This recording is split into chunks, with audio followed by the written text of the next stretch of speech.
A nuestro mundo moderno lo define la comodidad. Teléfonos inteligentes, autos, moda y comida son cada vez más económicos, más pequeños y más inteligentes que nunca. Todo es posible gracias a las fábricas.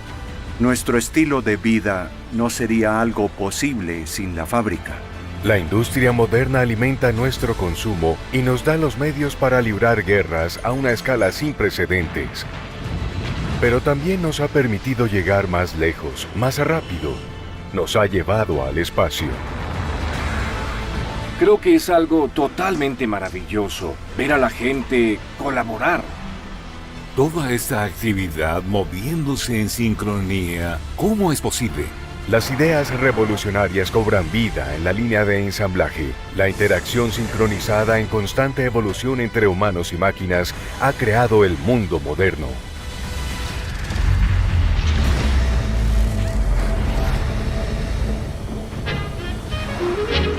Cada minuto, las 24 horas del día, dueños de autos en todo el mundo giran la llave, pisan botones de arranque, encienden sus faros, haciendo una de las muchas cosas que dan vida a las grandes masas de alambre y metal que son nuestros autos. El auto es la encarnación del progreso, de la libertad, de la movilidad individual. Nuestra dependencia de los autos, y por ellos del petróleo, ha dictado la política en el siglo XX y más allá. Y con el auto, surgió la necesidad de crear vastas redes de carreteras que han cambiado la faz del planeta. La producción en masa hizo del auto algo que cualquiera podría comprar. Fue uno de los primeros cambios tecnológicos y culturales importantes en el mundo posterior a la revolución industrial, haciendo que la tecnología sea más accesible que nunca. El auto siempre ha sido un pionero de la tecnología. El auto llevó la tecnología a casa. Tiene sistemas mecánicos, hidráulicos y ahora tiene electrónica. El auto también ha tenido un efecto duradero en la forma en que producimos bienes en masa. La fabricación de autos siempre ha estado a la vanguardia de la ciencia y la automatización. La economía se crea mediante la repetición, la estandarización y la escala.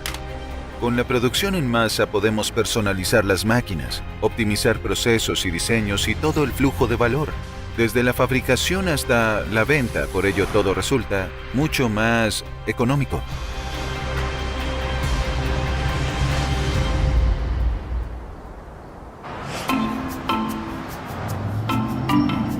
Se estima que hoy existen más de 1.000 millones de autos en las carreteras de todo el mundo, más de 250 millones solo en Estados Unidos.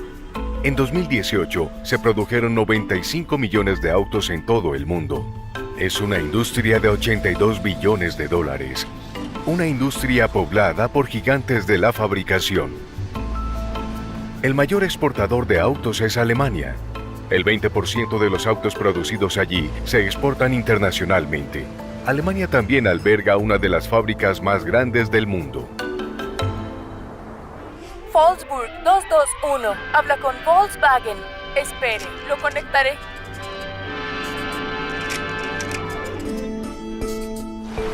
A orillas del Mittelland Canal, una vía fluvial artificial, se encuentra un enorme complejo industrial. Solo las naves de la fábrica ocupan 1,6 kilómetros cuadrados. Son del mismo tamaño que el Principado de Mónaco. La planta en su conjunto se extiende por más de 6 kilómetros cuadrados. Wolfsburg es una fábrica gigante. Ahí están las grandes plantas. Hyundai tiene una muy grande, las de Toyota también, pero Wolfsburg es excepcionalmente grande. La fábrica de Wolfsburg es tan grande que funciona como si fuera una ciudad. Una enorme red de edificios, almacenes e instalaciones al aire libre están conectados por 75 kilómetros de carreteras y 60 kilómetros de vías férreas. En estas vías operan 7 trenes, 2 robots de maniobra y una mesa de transferencia para mover los trenes entre vías.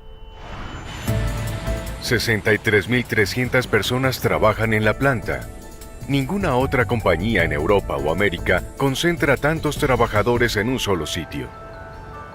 Es un modelo diferente. Representa un camino del que Estados Unidos se desvió porque sus compañías se preocupaban por las huelgas que podían cerrar su planta emblemática. Volkswagen ha tenido buenas relaciones industriales, lo que les permite concentrar parte de su producción en una sola planta. Es en el planeta de Wolfsburg donde Volkswagen maneja el complejo de fabricación de autos más grande del mundo. Hasta el flujo diario de mercancías que entran y salen de la planta necesita su propia infraestructura de transporte. 3.200 autos salen cada día en 180 vagones de 2 pisos y alrededor de 185 camiones.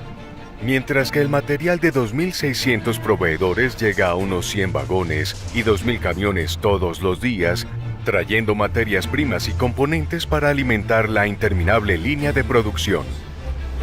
La fábrica de Wolfsburg no solo ensambla autos. En una instalación de fabricación de herramientas, produce herramientas de prensado y equipos personalizados para la línea de ensamblaje. Y un equipo técnico de desarrollo de más de 11.000 empleados desarrolla y prueba las directrices futuras de la empresa, incluidos los autos eléctricos y autónomos. Los autos son grandes y sus componentes pesados. Una de las ventajas de tener una producción integrada para autos es que si fabricas motores, transmisiones y otras partes en el mismo lugar donde ensamblas el auto, no solo tendrás menos costos de transacción, también menos costos de transporte y una supervisión centralizada importante. Hay más economías de escala que en otras industrias. El ingenio alemán ha sido una parte importante de la historia del auto desde sus inicios.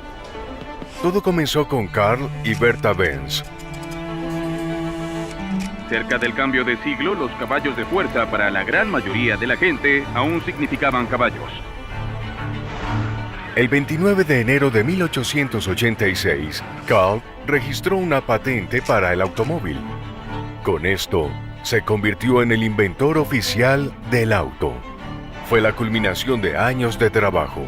Un monocilíndrico de 2,5 caballos de fuerza y 3 ruedas con una velocidad máxima de 40 kilómetros por hora. Pero tuvo un problema. Nadie quiso comprarlo. Un día de agosto de 1888, su esposa Bertha emprendió un atrevido viaje a campo traviesa con sus 2 hijos, yendo de pueblo en pueblo para mostrar este increíble nuevo invento. En una década, Benz & Company se convirtió en la compañía de autos más grande del mundo. Tenía más de 400 empleados a tiempo completo y vendía casi 600 vehículos cada año. Benz no era el único fabricante de autos del mercado. La industria automotriz en los primeros años era para todos. Había fabricantes que tomaban una calesa, le ponían un motor y trataban de hacerlo funcionar. Y cuando tenían algo que creían que funcionaba, hacían un par más. Creían que comenzarían a producir y conseguían inversores, pero no era una industria. Compraban piezas de catálogos, las armaban e intentaban entrar en la industria automotriz. Los ingenieros y fabricantes intentaban entrar en este floreciente negocio, pero el próximo gran salto en la fabricación de autos no se produjo en Alemania. Alemania fue sorprendentemente lenta en adoptar la motorización como tema. Inventó el auto, pero la primera nación que se interesó realmente en la producción de autos fue Francia, seguida de Estados Unidos. Lo que Benz puso en marcha, un estadounidense lo llevaría a las masas.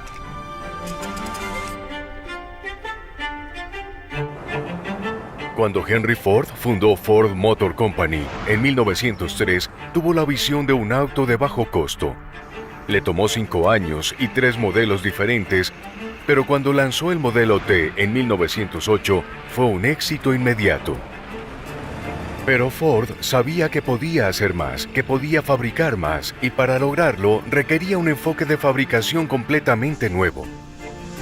Antes los autos eran casi hechos a mano, en un taller en el que tenían un espacio de trabajo.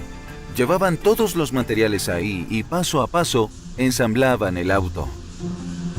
Este tipo de fabricación tuvo un alto precio. Ford quería reducir tanto tiempo y recursos del proceso como fuera posible para que el modelo T fuera eficiente de construir y asequible de comprar. Y en ese mismo momento nació la línea de ensamblaje, una técnica que revolucionaría la producción en masa en todo el mundo. Henry Ford razonó correctamente que cuantos más autos pudiera fabricar durante un periodo le permitiría reducir sus costos laborales. Y luego ese ahorro se reflejaría en el público.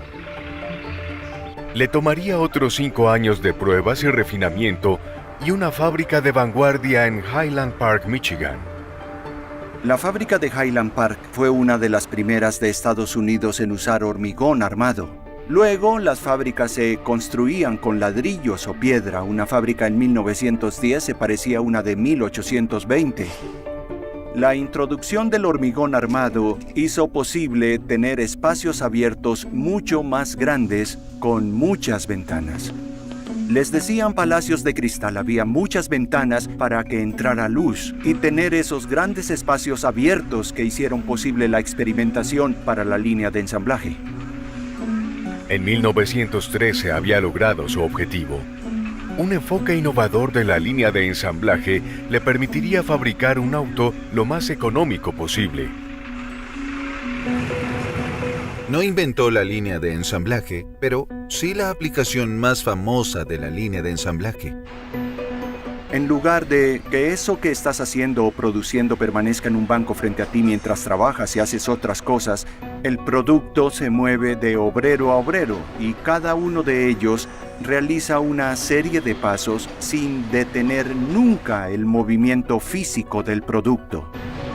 Optimizar este proceso tanto como sea posible, buscar todo lo que se pueda mejorar y hacerlo más rápido, barato y mejor. Tratar de que fluya el material y dividir el trabajo en diferentes secciones pequeñas para que la gente pueda entenderlo y mejorarlo de forma fácil. Básicamente eso es producción en masa. Cuanta más experticia obtenían con este nuevo método, más rápido salían los autos de la línea de ensamblaje y el precio del modelo T empezó a bajar. Lo optimizó sin descanso, lo mejoró, trató de hacerlo más asequible que pudo, tenía máquinas especializadas, tenía herramientas especializadas, controlaba todo el flujo de valor. Es una reducción de precios significativa. Continuó reduciendo y reduciendo hasta que lo llevó al punto en el que podía fabricar muchos autos con su base de trabajo. El modelo T tuvo un precio de $350, asequibles para las personas con ingresos promedios. Y esa producción en masa condujo a cambios extraordinarios en la cultura estadounidense. Eso también significó un cambio radical para los obreros de las fábricas. La línea de ensamblaje transformó el trabajo. En lugar de la máquina como una extensión de las personas se convierten en una extensión de la máquina. Su biología ya está marcada por la línea de ensamblaje. A medida que esa pieza o chasis se mueve, es algo muy repetitivo. Poner una llanta en una rueda una y otra vez, 8 o 9 horas al día, fue agotador para los obreros psicológica y físicamente. Pero sin importar el costo, el cambio en la forma en que se fabrican los productos llegó para quedarse. Ford había logrado hacer del auto algo que no solo fuera accesible, sino también atractivo para la gente común.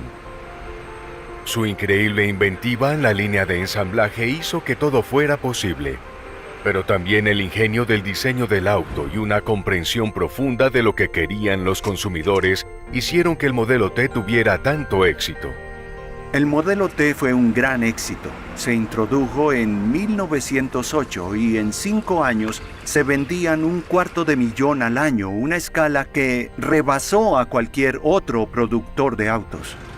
Ford diseñó un auto sencillo y económico que podía soportar las terribles carreteras típicas del campo estadounidense. Era fácil de conducir, eso fue muy importante. Las carreteras eran atroces y Ford pensó que el gran mercado de autos sería la gente de las zonas rurales. El modelo T tenía mucha distancia al suelo, la suspensión articulaba muy bien en los ejes delantero y trasero. Tenían elevación de radio y se unían en grandes rótulas esféricas en el medio del auto. Los ejes podían girar así sin dañar la carrocería. Eso fue muy sencillo. Ford era un fanático de la simplificación. En la mente de Ford, el modelo T, el Tin Lizzy, era un producto perfecto. El mundo no necesita otro auto que no sea el Tin Lizzy. Y si Ford se hubiera salido con la suya, hoy podríamos ir a un concesionario Ford y comprar un modelo T nuevo con la tecnología sofisticada de 1908.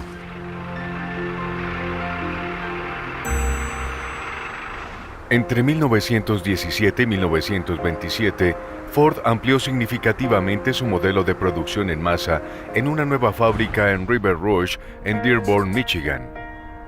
Aquí podía traer carbón y mineral de hierro en ferrocarril y buques a través de los grandes lagos. El resto de los pasos en la producción se complementaban en la enorme fábrica, desde la refinación de las materias primas hasta el ensamblaje. River Rouge se convirtió en la fábrica más grande del mundo. El complejo River Rouge fue diseñado no solo para ser un lugar de ensamblaje, sino para ser una fábrica totalmente integrada. Ford no solo tenía edificios donde ensamblaban autos, sino edificios donde fabricaban la materia prima para fabricar autos. No había nada igual en ningún lugar del mundo. En un solo lugar, Henry Ford había montado una fábrica de vidrio, una fábrica de acero, una fábrica de papel, y tenía la capacidad de producir suficiente electricidad como para alimentar la ciudad de Boston. Teniendo el control sobre todos los elementos de producción, pudo mantener lo que él consideraba eficiencia de vanguardia y continuar superando a sus competidores. Estaba en River Rouge para poder llevar barcos con materias primas y descargarlas, y en otra parte del complejo salía un auto.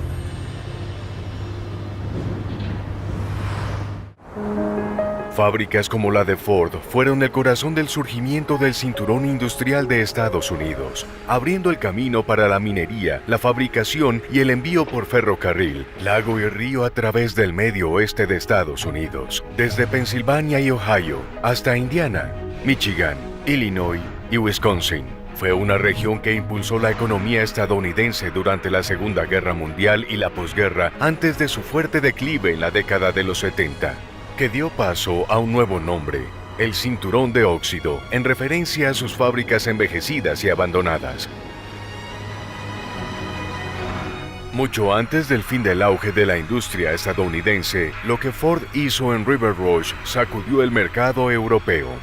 Los fabricantes vieron lo que Ford estaba haciendo como un prototipo para la producción en masa moderna. Su enfoque también llamó la atención de un régimen que quería su propio auto para el pueblo.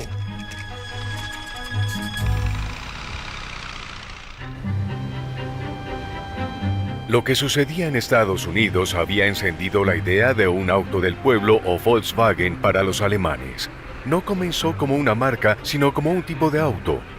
En Berlín, a principios de los años 30, los fabricantes de autos del mundo exhibieron su versión del Volkswagen. Hitler da su opinión a los expositores. Dice que deben producir un auto popular que cueste 75 libras. Pero las compañías alemanas no estaban equipadas para afrontar este nuevo desafío. Antes de la Segunda Guerra Mundial había poca producción en masa en Alemania. Era un modelo diferente, con pequeñas y medianas empresas metalúrgicas. Cuando Hitler quiso tener una versión alemana del modelo T, que luego se convirtió en el Volkswagen, ningún fabricante alemán de autos tenía la capacidad o el deseo de fabricar el auto y se convirtió en un proyecto del gobierno. Hitler quería un auto para el pueblo, uno que todos pudieran pagar. Insistió en que su precio debía ser 990 marcos imperiales. Sería un símbolo de la renovación y la innovación industrial alemana, un auto para llevar a los alemanes a su futuro tecnológico.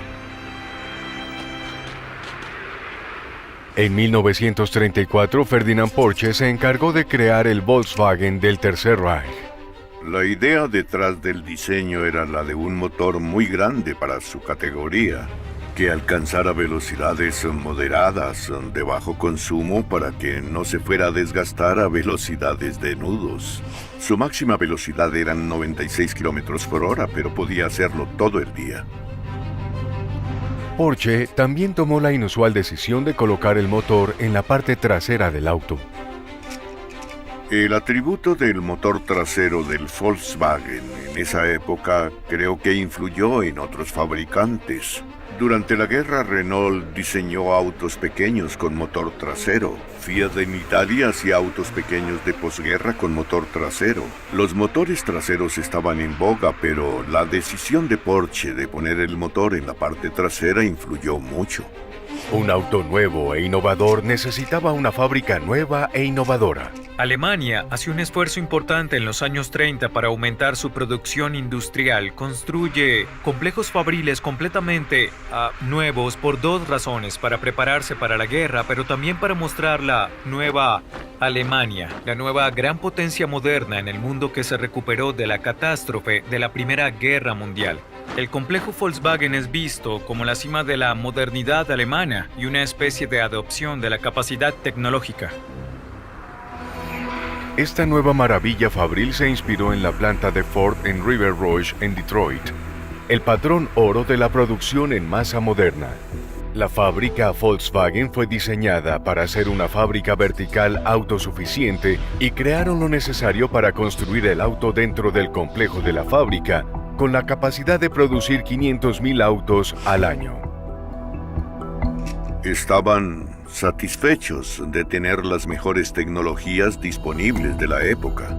La fábrica estaba muy bien equipada en términos de sus máquinas, herramientas, matrices y máquinas de estampados. El trabajo fue hecho en parte por estadounidenses de origen alemán reclutados por Porsche en 2 viajes a Estados Unidos, y que habían trabajado en la planta Ford River Rouge y sabían mucho sobre el enfoque de diseño estadounidense. Cuando estalló la Segunda Guerra Mundial en 1939, la producción del Volkswagen se suspendió. La enorme fábrica de Wolfsburg fue convertida para fabricar armamento y alimentar la maquinaria de guerra. Al principio fueron piezas de aviones, luego se creó una segunda línea de ensamblaje para construir vehículos militares. Cuando el gobierno militar británico tomó el control de la fábrica al final de la guerra, volvieron a poner el Volkswagen en producción, una decisión que beneficiaría a todos.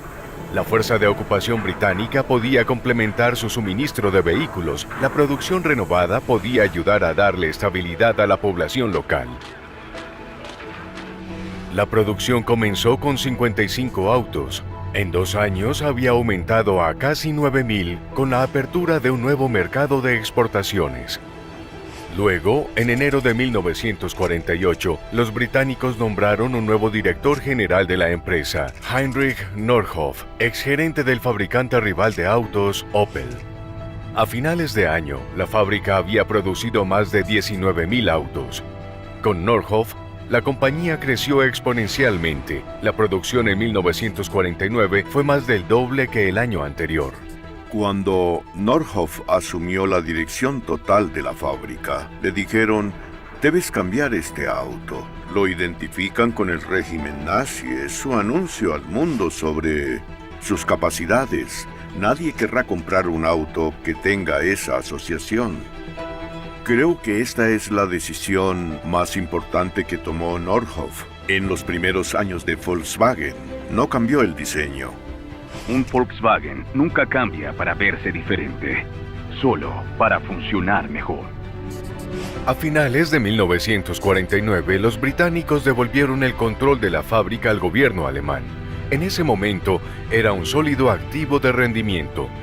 Tenía 10,000 empleados y una producción promedio de 4,000 autos al mes. El Volkswagen Escarabajo se convertiría en un ícono cultural y un símbolo de la década de los 60. Mucha comodidad en una carrocería de bolsillo. Para 1972, la producción había superado al modelo T de Ford. La producción finalizó en 2003. Para entonces se habían producido más de 21,5 millones de escarabajos en todo el mundo. El escarabajo se vendió originalmente con la idea de que las cosas pequeñas tenían valor. Una famosa campaña publicitaria en 1959 mostraba al auto junto al eslogan "Piensa en pequeño". Ese mismo año, otro fabricante de autos buscaba pensar en pequeño. La gasolina en el Reino Unido estuvo limitada desde la crisis del petróleo de Suez en 1956. La gente necesitaba un coche eficiente de conducir. La British Motor Company le dio un reto al diseñador Alec Issigonis, un auto para 4 pasajeros y su equipaje, pero en un espacio no mayor a 3 metros. El cómo lo logró revolucionaría el diseño de autos. Ahorró espacio instalando por primera vez una tracción delantera en un auto e introdujo lo que hoy es el tren de transmisión más común. Usó un motor BMC de 4 cilindros enfriado por agua y lo instaló de lado. La transmisión de 4 velocidades, lubricada con aceite de motor, la colocó debajo del motor, una configuración usada por todos los autos pequeños con tracción delantera desde los años 70.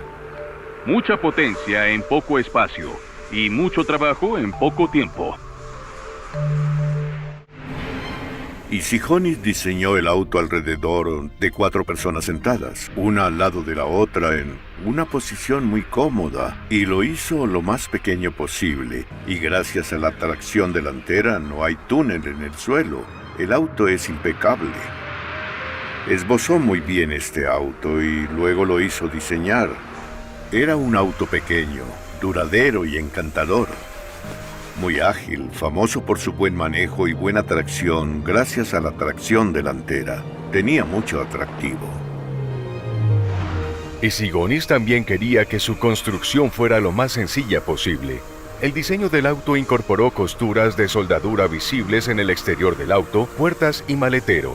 El Mini estableció una plantilla para los autos pequeños producidos en masa que siguieron, pero no todos los fabricantes o compradores de autos estaban interesados en pensar en pequeño. Nuevo y revolucionario desplazamiento con nueva suspensión delantera deslizante. Nueva potencia con el nuevo motor Chevrolet Turbo V8 y 2 nuevos motores 6 en línea. Nueva visibilidad con amplio parabrisas y área total de vidrio aumentada en más del 18%. Los Estados Unidos de posguerra atravesaban una fase de expansión masiva. Fue el nacimiento de la cultura del consumo y el espíritu de mientras más grande, mejor. Los fabricantes de autos como Ford, Cadillac y Buick intentaban superarse entre ellos. Los años 50 fue una década de gran transición para el diseño y el rendimiento de los autos. Era finales de los años 40 después de la guerra. No habíamos producido autos desde 1942, no autos nuevos. Entramos en el 48 y 49 y comienzan a cambiar, y luego en el 50-51. El 53 fue un año excepcional para General Motors con el Oldsmobile Fiesta, el Cadillac Eldorado y el Buick Skylark. La publicidad de ese periodo capturó ese optimismo en la familia estadounidense de esa época. Conformista, sí. El esposo iba a trabajar, la esposa se quedaba en casa, los niños perfectos, el césped bien cuidado. Es cuestión de sentido común. ¿Por qué quedarse solo con un auto costoso cuando puedes disfrutar de la libertad y diversión de 2 excelentes Ford? Todo eso fue el reflejo de la industria automotriz y se arraigó en lo que consideramos la cultura estadounidense de esa época. Y como la cultura estadounidense era así, la cultura global siguió su ejemplo. Llegamos a finales de los años 50 con autos cargados de cromo y aletas traseras. Dios, las aletas traseras en 1959.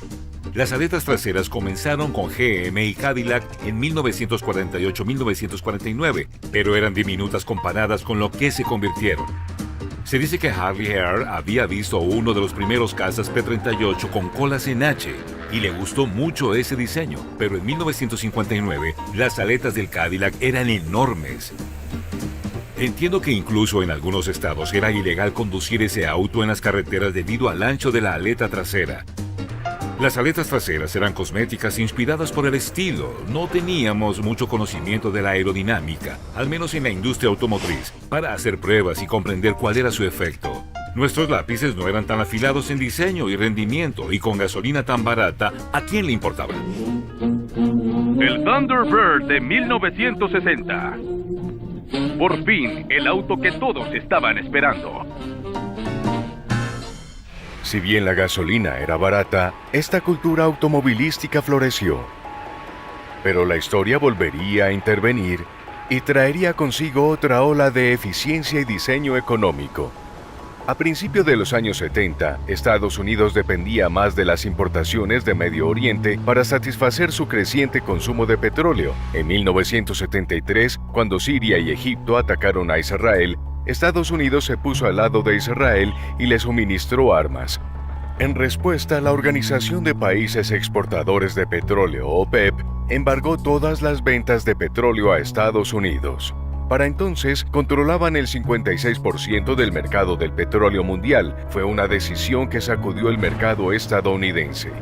Racionaron la gasolina.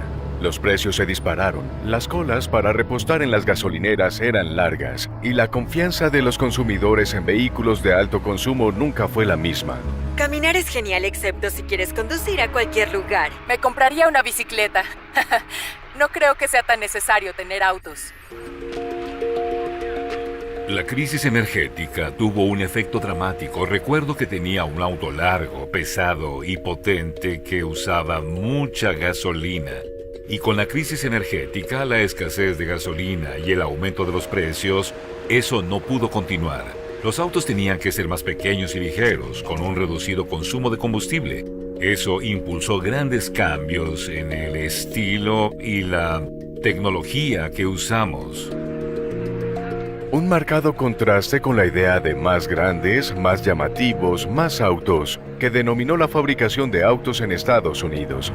Los consumidores buscaban autos más eficientes, y una vez más, los fabricantes también buscaban modelos de producción más eficientes. Otro cambio transformador se daría en la fabricación de autos, uno que surgiría en Japón. La Toyota Industries de hoy comenzó como un fabricante de textiles y se ramificó en autos como la Toyota Motor Corporation en 1936. El acero y otros metales escasean, pero la industria automotriz japonesa está nuevamente en marcha. Los procesos de diseño y fabricación de Toyota comenzaron como un tapiz de todas las mejores ideas que los grandes jugadores ya habían establecido, pero lo que hicieron con él fue completamente nuevo. El sistema de producción de Toyota tiene orígenes diferentes. Al igual que su auto, tomaron las mejores ideas donde quiera que las hallaran. Por ejemplo, aprendieron mucho de Henry Ford, con sus líneas de ensamblaje, con su forma de gestionar el trabajo. Aprendieron mucho de Junkers, el fabricante de aviones en Alemania. Aprendieron el ritmo de producción, a hacer avanzar cada pieza en un intervalo determinado, a tener un flujo o velocidad constantes y a distribuir la carga de trabajo de forma uniforme. Aprendieron de una fábrica llamada Danley que fabricaba prensas. Cómo cambiar las prensas rápidamente, cómo cambiar las herramientas. No es fácil cambiar herramientas en una prensa, es como cambiar un bloque de metal de 20 toneladas por otro igual a la temperatura adecuada y en la posición exacta. No es tan fácil y ellos aprendieron esas ideas. También los influenciaron mucho las ideas del estadístico estadounidense W. Edward Deming y su enfoque para controlar la calidad y reducir los errores en la línea de producción. Deming creía que la calidad de un producto no se inspecciona, se construye en el producto. El sistema de producción de Toyota y muchas de sus ideas no son nuevas, pero todo el concepto es una nueva creación. Armarlo de esa forma y mejorarlo es la razón de que ese sistema sea tan famoso actualmente. El núcleo del sistema de producción de Toyota es la eliminación de desechos o muda de todo el proceso. Tiempo, distancia, esfuerzo, energía. Consideran que nunca llegarás al punto en el que hayas eliminado todos los desechos de un sistema productivo. Si crees que lo has resuelto, no estás viendo bien. Buscar este objetivo llevaría a Toyota a uno de los cambios más revolucionarios en la fabricación de autos. La primera revolución fue la idea de Jidoka, que se podría traducir como automatización con un toque humano. Significa que apenas ocurre un problema, Cualquier operador de la fábrica puede detener la línea. Confías en que los inspectores digan, estas piezas no encajan bien, y luego dices quién lo hizo y por qué lo hizo. Pero Deming dijo que esa no es la forma en que se maneja una compañía. Así que vas a la fuente, tienes a la persona motivada para hacerlo correctamente y le das las herramientas que le permitan hacerlo muy bien. La segunda revolución fue el justo a tiempo. Justo a tiempo es un concepto inventado por Kiichiro Toyoda, uno de los fundadores de Toyota. Él fue a Inglaterra a visitar algunas plantas para aprender más y quería tomar un tren hasta la siguiente estación. Y sucedió algo bastante inusual en la Inglaterra actual. El tren llegó a tiempo. Kiichiro no llegó a tiempo, razón por la que perdió el tren. Eso le hizo preguntarse, ¿y si no hubiera perdido el tren? Y lo extrapoló a los materiales. La idea es que cuando lo necesites, el material debería estar ahí. Igual que con el tren, justo antes de que salga debes estar subiéndote. El material debe llegar justo a tiempo.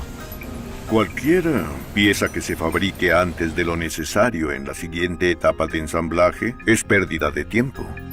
El proceso de ensamblaje debe requerir las piezas cuando las necesite y deben llegar justo a tiempo para ensamblarlas en lugar de tener piezas esperando a ser ensambladas. Tienen el sistema Kanban de tarjetas que viajan a la estación de trabajo anterior, y esa es una manera correcta de hacerlo manejable.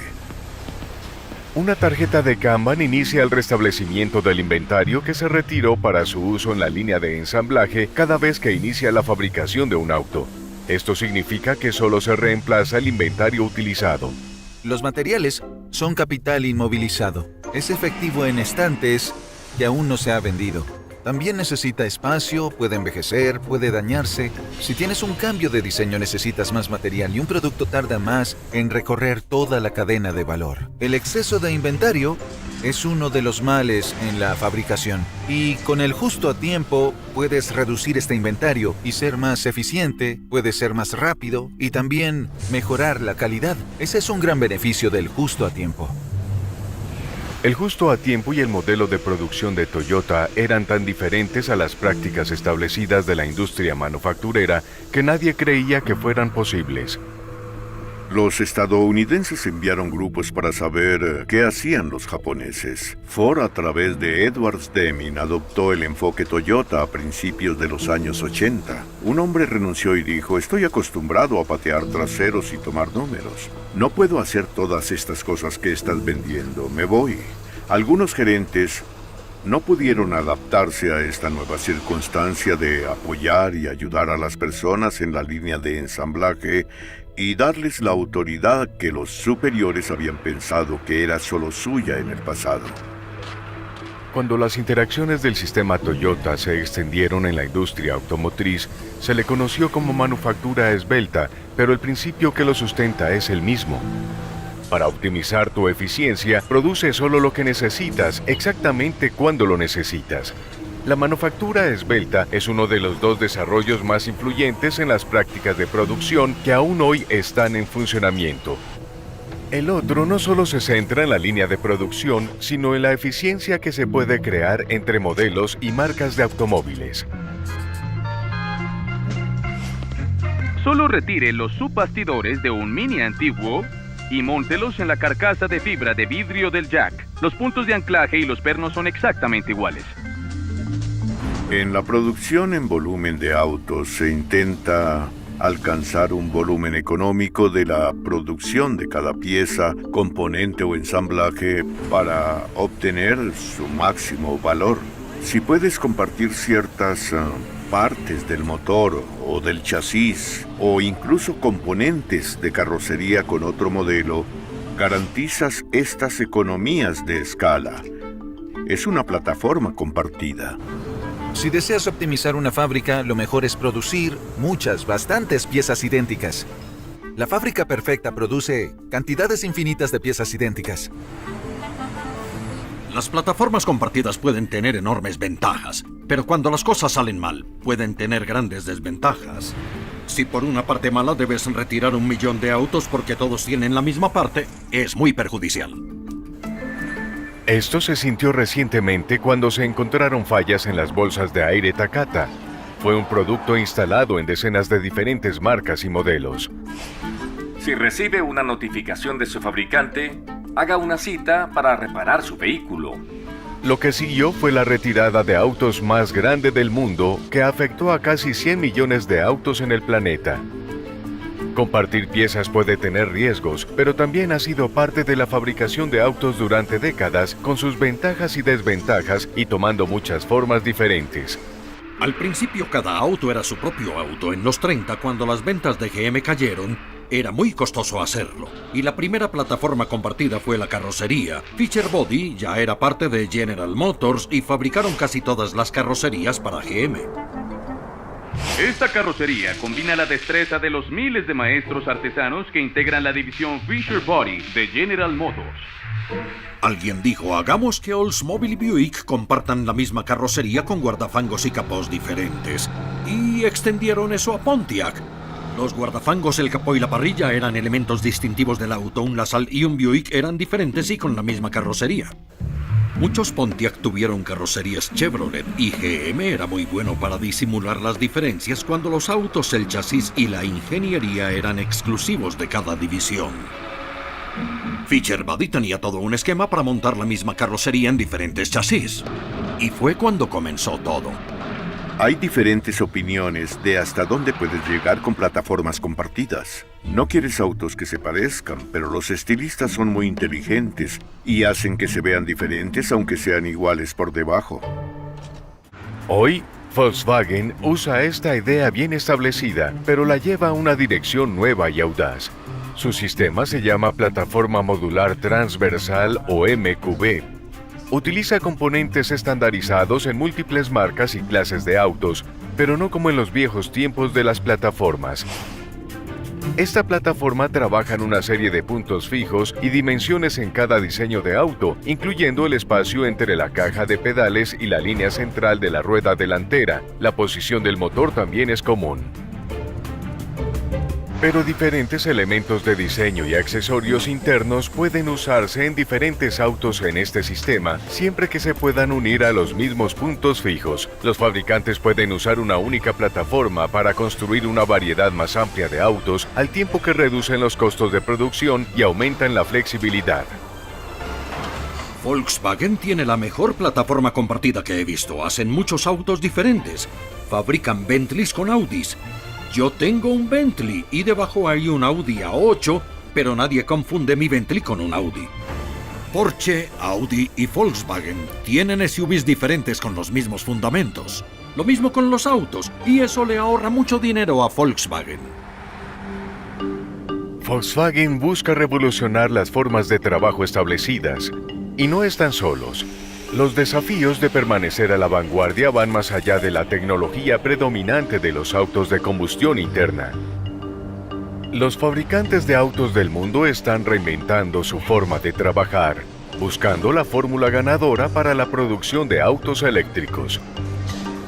Los autos eléctricos no son un concepto nuevo, han existido de una forma u otra desde el siglo XIX. De hecho, preceden a los motores de combustión interna, pero el motor de combustión interna siempre ha prevalecido. Al principio los autos eléctricos eran populares, pero con los mismos problemas de hoy. Había que conectarlos todo el tiempo. No llegaban muy lejos y no eran muy rápidos. No todas las casas tenían electricidad. Eran autos para gente acaudalada. Mientras los países del mundo buscan formas de reducir las emisiones, la marea está cambiando a favor de los autos. En China, el gobierno ha establecido objetivos de producción de autos eléctricos para todos los fabricantes, y los consumidores recurren a los autos eléctricos a un ritmo mucho más alto que en cualquier otro país. Las ventas en China han superado el 1.000.000 de unidades por año, lo que representa más de la mitad de todos los autos eléctricos vendidos en el mundo. Los fabricantes establecidos invierten miles de millones de dólares en el desarrollo de modelos eléctricos rentables y en la búsqueda de formas de convertir sus líneas de ensamblaje para autos eléctricos. General Motors está satisfaciendo esta demanda con un nuevo tipo de fábricas. Uno que pueda producir autos de combustión interna, autos eléctricos e incluso autónomos en la misma línea de ensamblaje. Volkswagen está adaptando el ahorro de costos de plataformas compartidas a la fabricación de autos eléctricos. Planean usar un kit de herramientas eléctricas modulares para producir 1 millón de vehículos eléctricos para 2025. Y comparten su enfoque con otros fabricantes de autos, incluyendo a Ford. Las diferencias en el diseño, la producción y el funcionamiento entre autos de combustión interna y los eléctricos son enormes y presentan tantos retos como oportunidades para los fabricantes. Actualmente un auto de combustión normal tiene alrededor de 2.000 partes móviles. Las piezas móviles encarecen un auto. Necesitas tolerancias de tipos, debes tener cuidado con el desgaste, debes engrasarlo. Un auto eléctrico funciona bien con unas 30 piezas móviles.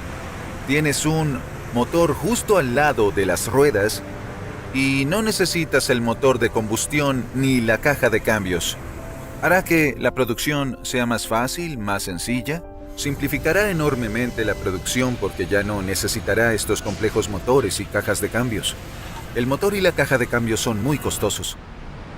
Los ahorros potenciales en la línea de producción aún no se traducen en autos eléctricos más económicos. Se estima que los autos eléctricos no se venderán por menos que sus contrapartes de combustión interna durante al menos 1 o 2 años más. Los fabricantes aún trabajan en cómo resolver los problemas de ingeniería y fabricación, en particular el costo de componentes como las baterías de autos eléctricos. Por el momento, la batería de un auto eléctrico representa aproximadamente 1/3 de su costo total. El costo, el suministro y la producción de baterías son factores claves para que los autos eléctricos sean factibles de construir y asequibles. Los autos eléctricos tendrán un gran impacto en la fabricación. Será más económico una vez que hayan resuelto el tema de la batería, que sigue siendo el problema constante. Entre 2010 y 2023 se prevé que los precios de las baterías caigan a 1/10 parte de su precio por capacidad. Este será el punto de inflexión para la fabricación de autos eléctricos. Tesla ha estado a la vanguardia de la ola actual de autos eléctricos, lanzando su modelo S en 2012. Esta innovadora empresa está abordando la gran demanda de baterías y soluciones de almacenamiento a través de su enorme gigafábrica en Nevada. Aún en construcción, el área operativa actual mide más de 176 hectáreas, lo que alimenta la demanda creada por el objetivo de Tesla de producir 500,000 autos al año. Actualmente es la planta de baterías de mayor volumen del mundo. El objetivo de Tesla es acelerar el avance de la energía sostenible. Tomaremos las acciones que creemos tienen más posibilidad de lograr ese objetivo. Tesla produce más energía de batería por kilovatios hora que todas las demás compañías de autos juntas. Con la gigafábrica, su objetivo es reducir el costo de las baterías mediante la economía de escala y la ubicación conjunta de todos los procesos de fabricación en un solo lugar. Otro problema es que la tecnología de iones de litio utilizada en las baterías de los autos eléctricos no ha progresado mucho en los últimos 15 años. La densidad energética debe mejorar junto con la economía de escala. Desde su incipiente comienzo hace más de un siglo, la fabricación de autos continúa evolucionando y llevando a los límites a la vanguardia del diseño y la ingeniería. Desde la línea de ensamblaje de Ford hasta la reducción de residuos y plataformas comunes, la constante innovación tecnológica en el diseño de autos necesita una línea de producción innovadora para mantener el ritmo.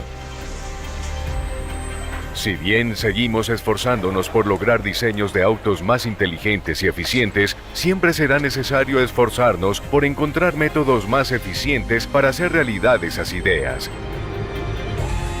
Creando una sinergia de automatización, ingenio humano y diseño de procesos que identifique y simplifique cada variable para fabricar los autos del mañana.